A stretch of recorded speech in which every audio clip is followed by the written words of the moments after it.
पश्चिमी मध्य प्रदेश के झाबुआ जिले में स्थित मेघनगर औद्योगिक क्षेत्र हमेशा अखबारों की और खबरों की सुर्खियों में रहता है। उसके पीछे मेन रीज़न है कि यहाँ पर लगे केमिकल के प्लांट्स। लगातार यहाँ पर नगरवासी या फिर सामाजिक संगठन प्रयासरत है कि जो केमिकल प्लांट्स है वो यहाँ पर विकास कार्य के लिए संचालित किए गए हैं ताकि यहाँ के लोगों को रोजी रोजगार से जोड़ा जा सके। लेकिन लगातार जो है ये औद्योगिक फैक्ट्रियाँ अपने विषाक्त वायु या जल प्रदूषण से आसपास के जो भूजल है उसको प्रभावित कर रही है, उसको प्रदूषित कर रही है। कई सालों से यहाँ पर विरोध जारी है, लेकिन उसके बावजूद भी यहाँ पर स्थायी समाधान कुछ निकलता हुआ नज़र नहीं आ रहा है। आज से ठीक 10 दिन पहले 10 अगस्त की शाम को एक घटनाक्रम हुआ था जिसमें यहाँ पर झील ऑर्गेनिक की जो अन्य यूनिट है, यहाँ पर जो 174 और 175 करके एक यूनिट है, जो भूखंड है, खाली पड़े भूखंड में एक टैंकर वहाँ पर पानी छोड़ रहा था। और स्थानीय जो संगठन यहाँ पर है, लगातार संगठन के दावे हैं, कुछ बोल रहे हैं कि जय संगठन ने इसका विरोध किया था और कुछ बोल रहे हैं कि हिंदू युवा जनजाति संगठन ने इसका विरोध किया था। लेकिन वास्तविकता जो है वो है कि जो स्पॉट था आज से 10 दिन पहले, ये दोनों संगठन उस स्थान पे थे। इन्होंने मेघनगर पुलिस थाना में एक सूचना दायर की, आवेदन प्रस्तुत किया और उस सूचना के बाद में पुलिस भी मौके पर पहुंची थी। मीडिया कर्मी भी वहां पर मौके पर पहुंचे थे, लेकिन वहां पर जो टैंकर पाया गया ना उसमें उस बैटरी थी, ना टैंकर चलने की स्थिति में था, या फिर आसपास जो टायर के फुटमार्क्स रहते हैं, टायर के जो निशान रहते हैं वो भी वहाँ पर नहीं थे। टैंकर को चेक करने की भी ऊपर से कोशिश की गई, वॉल भी खोला गया, लेकिन उस तरह का केमिकल उस जो है टैंकर में नहीं था। तो वहाँ के जो संगठन थे जो वहाँ पर मौके पे उपस्थित थे, उन्होंने स्पष्ट तौर पे एक संकल्प लिया था कि इसको अब रंगे हाथों पकड़ना है। 9 दिन बाद 19 तारीख की शाम को उन्होंने उसी कंपनी का, उसी परिसर में झील ऑर्गेनिक का एक टैंकर जो कि दूषित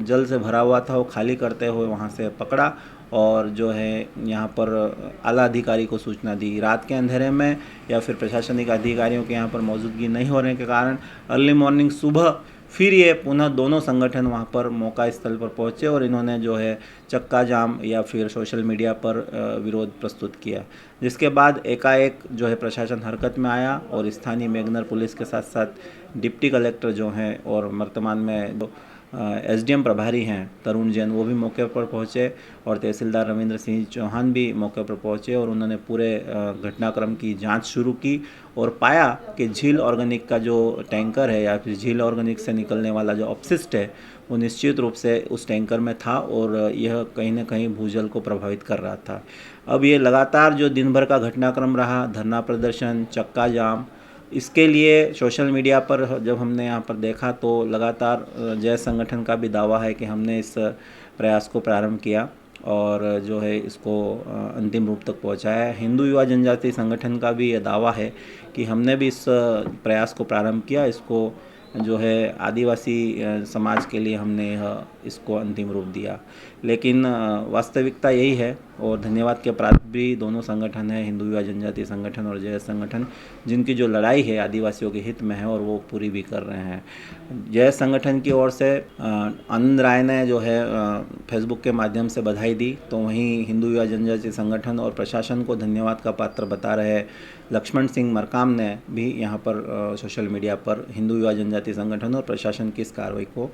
धन्यवाद अर्पित किया है। 277 और 284 ये 2 आईपीएस की धारा तहसीलदार और एसडीएम के प्रतिवेदन पर मेघनगर पुलिस ने मामला पंजीबद्ध किया और जो कंपनी के झील ऑर्गेनिक के जो मालिक हैं सुकेतु, जो कि नवरंगपुरा अहमदाबाद में निवासरत हैं, उनके खिलाफ 2 मुख्य धाराओं में एक प्रतिवेदन में मेसर्स दुबे जो इंडस्ट्रीज है यहाँ पर मेघनगर में, वो भी यहाँ पर एक नाम सामने आ रहा है। तो इन दोनों के खिलाफ प्रतिवेदन प्रस्तुत करने पर जो है एफआईआर दर्ज की गई है। आईपीएस की धारा 277 वो जो है स्वच्छ जल को प्रदूषित करने के लिए का कोई कृत्य कारित करता हो तो उसमें धारा लगती है, और 284 जो धारा है वह अपशिष्ट पदार्थ को, जो बिल्कुल विषैला पदार्थ है, उसको खुले में छोड़े जाने या फिर किसी भूगर्भित जल में छोड़े जाने पर यह धारा का उपयोग आमतौर पर आईपीसी एक्ट में होता है। यह बहुत ही खतरनाक और जो है कोर्ट की ये मजबूत धारा है जिनमें मामला पंजीबद्ध किया गया है। अब पूरे मामले पर यहाँ पर स्थानीय प्रशासन क्या कहता है, आइए सुनाते हैं आपको। हाँ, ये इंडस्ट्रियल एरिया मेघनगर में झील ऑर्गेनिक्स फैक्ट्री है, और उसका जो है रॉ मटेरियल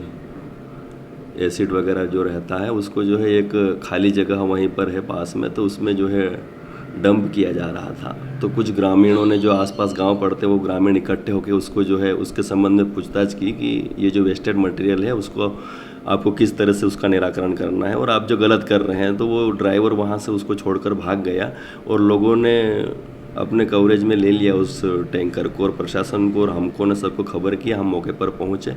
उस टैंकर को हमने केमिकल सहित जो है जब्त किया है और थाने में भी खड़ा है, और उसकी जांच करके राजस्व विभाग और पुलिस विभाग मिलकर उसकी जांच की, तो कुछ अवैध गतिविधि प्रथम दृष्टया प्रतीत हुई। तो हमने धारा 277 और 284 के तहत प्रकरण पंजीबद्ध किया है। जो फैक्ट्री का मालिक है सुक्तू भाई शाह करके हैं, तो उसके खिलाफ भी पंजीबद्ध किया गया है ना कि किस तरह से गलत कार्य करने वाले के जो है नतीजे किस तरह से नेगेटिव आते हैं, और जो कानून और प्रशासन का जब डंडा चलता है, अच्छे 30 मार कहाँ होते हैं, उनकी बोलती बंद हो जाती है। अब इस पूरे मामले पर अच्छा कार्य संगठनों के द्वारा किया गया, वो निश्चित रूप से धन्यवाद के पात्र हैं। लेकिन एक कहावत आपने सुनी होगी, यूनिटी इज स्ट्रेंथ, संगठन में ही शक्ति है। सभी धन्यवाद के पात्र हैं। हिंदू विवाह जनजाति संगठन, जय संगठन, भारतीय जनता पार्टी के जो लोग वहाँ पर पहुँचे थे। कांग्रेसी विधायक ने भी पहले प्रयास, ये फैक्ट्री पहली बार बंद नहीं हुई है। कांग्रेस विधायक जो वीर सिंह भूरिया, उन्होंने भी इस प्लांट को पहले सील करवाया था 14 महीने की जो कमलनाथ सरकार थी उसमें। तो यह सभी लोग धन्यवाद के पात्र हैं, और जो नगर के पार्षद और नगर अध्यक्ष वहाँ पर मौके पर पहुँचे थे, वो भी क्यों ना पहुँचे, उन्हें भी पहुंचना चाहिए था और पहुंचे थे, क्योंकि उनका जो 29 करोड़ रुपए का नल जल का एक प्रोजेक्ट चल रहा है, उसमें भी पानी जो है गारिया नाला से होता है, और झायड़ा से जो स्टॉप डैम है जहां पर 29 करोड़ की योजना का जहां पानी फिल्टर होगा उस प्लांट में पहुंच रहा है। तो यह सब का एक संयुक्त प्रयास था, और प्रयास अच्छे होना भी चाहिए। आपने कहावत तो सुनी होगी, अभी नहीं तो कभी नहीं। अभी तो ये अंगड़ाई है, आगे और लड़ाई है। विकास और विश्वास के साथ साथ अब विकास अगर मेघनगर में इंडस्ट्रीज एरिया चलता है या लगता है, तो उसके पीछे यहाँ का विकास भी बहुत ही ज़रूरी है। मेघनगर में 2016 में मुख्यमंत्री, जो वर्तमान मुख्यमंत्री शिवराज सिंह चौहान ने घोषणा की थी कि यहाँ पर CEPT का जो प्लांट है, ट्रीटमेंट प्लांट, वो यहाँ पर लगाया जाना है। तो 2016 से जब काम हुआ स्टार्ट, तो 2020 आते आते 4 वर्ष हो गए, लेकिन प्लांट कुछ बन के तैयार भी है। 9 करोड़ की लागत का CEPT प्लांट, जो जितने भी कॉमर्शियल यहाँ पर प्लांट हैं उनका जो एक कॉमन प्लांट यहाँ पर बनाया गया, जिससे जो वेस्ट पानी है या फिर हज़ार डस्ट है उसको संग्रहित करके उसको वाष्प किया जाएगा या फिर उसको डिसऑर्डर किया जाएगा, जिससे पर्यावरण, वायु प्रदूषण, जल प्रदूषण ना हो। लेकिन समय बीत रहा है, हैदराबाद की कंपनी को ये पूरा टेंडर दिया गया है। अब इन संगठनों को यह प्रयास करना चाहिए, सत्तारूढ़ी दल या विपक्ष को यह प्रयास करना चाहिए कि विकास के साथ विश्वास भी पैदा हो, यहाँ के आम जन को यहाँ पर रोजगार भी मिले और ये प्लांट भी यथावत चलते रहें। ट्रीटमेंट प्लांट जो निर्माणाधीन है उसको जल्द से जल्द शुरू करवाया जाए, और शासन की ये जो महत्वाकांक्षी योजना है या जो उद्योग लगाने के बाद में जो यहाँ पर स्थानीय रोजगार को स्थानीय लोगों से जोड़ा जाए। साथ ही साथ मैं एक मुख्य बात आपको बताना चाहूँगा कि ये जो मेघनर का 12 रसायन की फैक्ट्रियों का एक संगठन है, जिसका नाम association of industries Meghnagar, AIM के नाम से यहाँ पर संगठन संचालित है। 12 लोगों के सदस्य का दल है। के अध्यक्ष अजय वीर की तरफ से एक बयान आया है कि उन्होंने भी 3